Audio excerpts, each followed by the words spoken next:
हरियाणा में जॉब करना चाहते हैं तो आप यहाँ पे अप्लाई कर सकते हैं। ये जो वैकेंसी आई है हरियाणा में, ये वैकेंसी आई है आपकी मतलब 5321 वैकेंसी हैं और अलग अलग डिपार्टमेंट में आई है। जैसे पहली वैकेंसी की अगर हम बात करें तो जूनियर कोच की वैकेंसी, क्रिकेट कोच की एक वैकेंसी है, जूनियर कोच जो क्योनिंग की वैकेंसी है वो एक है, फिर उसी तरह से टेनिस के कोच की एक वैकेंसी है, रोइंग के केस की एक वैकेंसी है।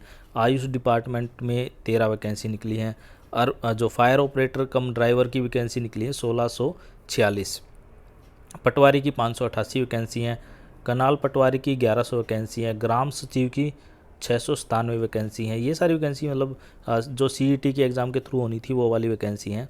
उसके बाद असिस्टेंट लॉ ऑफिसर की 3 वैकेंसी है। असिस्टेंट लॉ ऑफिसर की जो पहले वाली वैकेंसी है DH VBN में थी, फिर ये HVPNL में है। ये आगे जाके मैं बता दूंगा क्या मतलब इनका। असिस्टेंट लॉ ऑफिसर की 2 वैकेंसी है, फार्मासिस्ट की 4 वैकेंसी हैं और जूनियर स्केल स्टेनो की 34 वैकेंसी है, हिंदी ट्रांसलेटर की 5 वैकेंसी हैं और जो रेवेन्यू अकाउंटेंट की 48 वैकेंसी है। असिस्टेंट लॉ ऑफिसर की UHBVNL में 3 वैकेंसी हैं। स्किल डेवलपमेंट की जो प्लास्टिक प्रोसेसिंग ऑपरेटर की 2 वैकेंसी हैं।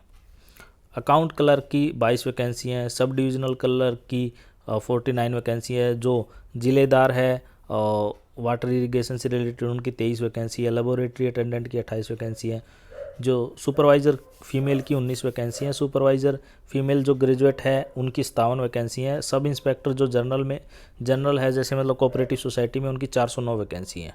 नायब तहसीलदार की इलेक्शन में 6 वैकेंसी हैं और इसी तरह से इलेक्शन कानूनगो की 21 वैकेंसी हैं।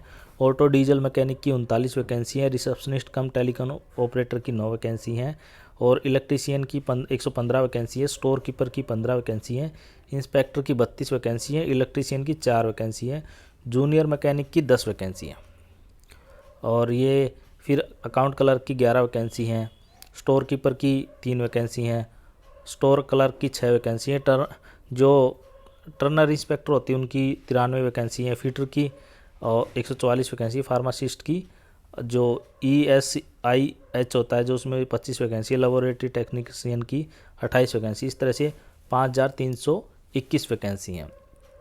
तो आपको जिस वैकेंसी के लिए अप्लाई करना है उसके लिए अप्लाई कर सकते हैं। अगर आपने इसके लिए पहले अप्लाई किया है, ये एडवर्टीजमेंट जब 2022 में आया था जब अप्लाई किया तो आपको फ़ीस जमा कराने की ज़रूरत नहीं, लेकिन आपको दोबारा एक बार ये फॉर्म भरना पड़ेगा। अब आ जाते हैं हम इसकी डेट कब है। ये फॉर्म जो भरना शुरू होगा 16 मार्च से फॉर्म भरना शुरू होगा और जो लास्ट डेट रहेगी 5 अप्रैल तक लास्ट डेट रहेगी। फीस की ये है कि fees detail is required to be deposited by any candidate for applying any post.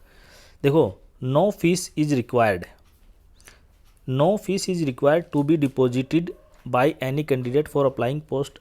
जो इन पोस्ट के लिए पहले अगर आपने जमा करा दी तो आपको दोबारा जमा कराने की ज़रूरत है नहीं, और नहीं कराई है तो आपको फ़ीस जमा करानी पड़ेगी। देखो ये यहाँ पे पहले वाली बातें बता रहे हैं कि जब गवर्नमेंट ने रजिस्ट्रेशन के लिए CET के लिए अप्लाई के लिए दिया था 21 में, फिर उस टाइम पे कितने बच्चों ने अप्लाई किया था, उनमें से प्रोविजनल कितने बच्चे हुए थे, क्या ये सारी चीज़ें टेंटेटिव उनके बारे में ये सारी चीज़ें इन्होंने बता रखी है। किसी को ये एडवर्टीजमेंट चाहिए तो आप मुझे कमेंट करके बता सकते हैं, मैं आपको एडवर्टीजमेंट प्रोवाइड करा दूंगा। कोई आपकी क्वेरी है आपके माइंड में तो आप मुझे कमेंट करके पूछ सकते हैं, मैं आपको बता दूंगा। फिर ये है कि यहाँ पे बात ये है कि टेंटेटिव कैलेंडर तो आपका सिलेक्शन किस बेस पे होगा। पॉइंट नंबर 6 देखिए आप, criteria for selection examination and syllabus. जो आपका 100 नंबर का इसमें टेस्ट और ये सारी चीज़ें मिला के जिसमें 97.5 नंबर का आपका टेस्ट माना जाएगा रिटर्न एग्जाम, और 2.5 नंबर का जिसमें आपका एक्सपीरियंस भी और सोशियो इकोनॉमिक क्राइटेरिया दोनों आएंगे, वो मिला के होंगे। ठीक है जी, नीचे ये इन्होंने बता दिया। जो टोटल टाइम अलाउड विल भी 105 मिनट, ये इस तरह से इन्होंने बताया है।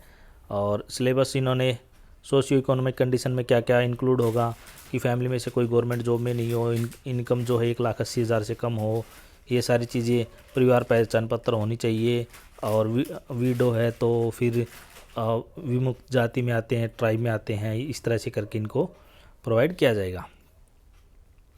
दूसरा, अगर आप हरियाणा से आते हैं तो आपका जितना एज का रिलैक्सेशन आपको आपकी जो कास्ट सर्टिफिकेट उसके हिसाब से मिल जाएगा। फिर ये है कि प्रोसेस ग्रुप C में आप अप्लाई करने के लिए क्या प्रोसेस होगा। आप after receipt of application commission cell hold offline written examination or skill test from eligible candidate based on the merit list of CET score। देखो अगर बच्चे कम होते हैं तो जो CET का स्कोर उसके बेस पे ही ले सकते हैं, अगर बच्चे ज़्यादा होते हैं तो फिर वो टेस्ट पे की तरफ भी जा सकते हैं, ये कहना है उनका। देखो candidate equal to 5 time the number of post advertised if less than 30। जैसे मान लो 30 से कम पोस्ट एडवर्टाइज की गई हैं तो बच्चे उसके 5 गुना बुला लिए जाएंगे। मान लो 10 पोस्ट एडवर्टाइज की गई हैं तो 50 बच्चे उनको वो कर लेंगे कॉल, ठीक है। If 150 candidate if there is between अगर 30 से 40 के बीच में पोस्ट है तो 150 कैंडिडेट बुलाए जाएंगे। Candidate 4 time equal to post advertise greater than 40, अगर 40 से ज़्यादा पोस्ट एडवर्टाइज की गई है तो 4 गुना बच्चे बुलाए जाएंगे। If CET score last candidate who applied for the post term, मान लो नीचे वालों के किसी जगह पे जाके मतलब 2-4 बच्चे और एक्स्ट्रा बुलाने पड़ते तो वो उनको भी बुला लेंगे, ठीक है जी।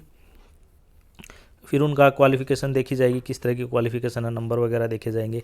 यहाँ पे पॉइंट नंबर 6 बोलता है for the consideration of candidate against post general category such has secure minimum 50% mark in socio economic criteria weightage in the skill written test, और reserve category will be horizontal receive concession 10% proposal eligibility.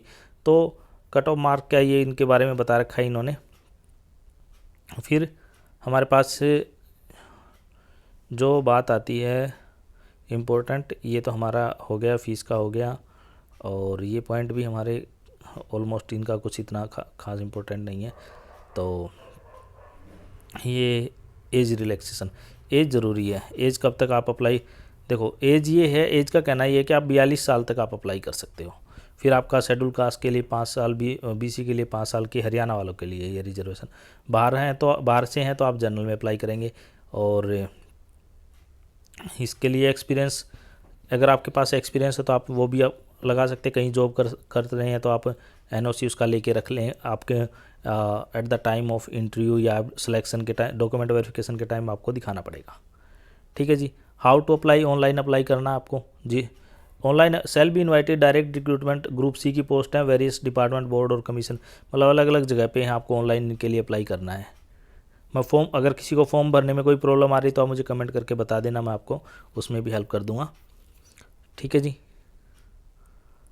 Resolution of tie, अगर कोई case हो जाता तो सीधी सी बात है, जो board का डिसीजन है वो माना जाएगा, फाइनल डिसीजन माना जाएगा। कमीशन का डिसीजन फाइनल होगा, ये तो सब जगह बोला जाता है। Document to be uploaded with application form mandatory, देखो ये 20 नंबर का पॉइंट इंपॉर्टेंट है। ये आप अगर पूरा नहीं करते तो आपका फॉर्म रिजेक्ट भी हो सकता है। Scan copy of essential qualification आपको अपलोड करनी है।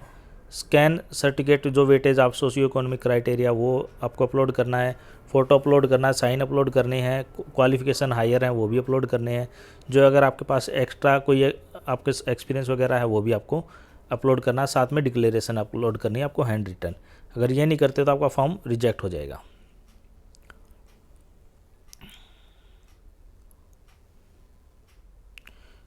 अगर आप कोई ऐसा काम करते हैं, मतलब सीट फाड़ देते हैं या फिर कोई चीटिंग करते हैं तो 2 साल के लिए आपको बैन कर दें। ये सारी मिसबिहेव के लिए बता रखे क्या क्या किस में क्या क्या कर सकते हैं। मेन बात ये, फ़ोन वोन तो कोई ले जाना है नहीं उसमें। ऐसे काम जो करेंगे उनके लिए सज़ा बता रखी इन्होंने, क्या क्या ये कर सकते हैं, एक्शन ले सकते हैं। बस इस वीडियो में इतना ही। अगर आपकी कोई क्वेरी है तो आप मुझे कमेंट करके बता सकते हैं।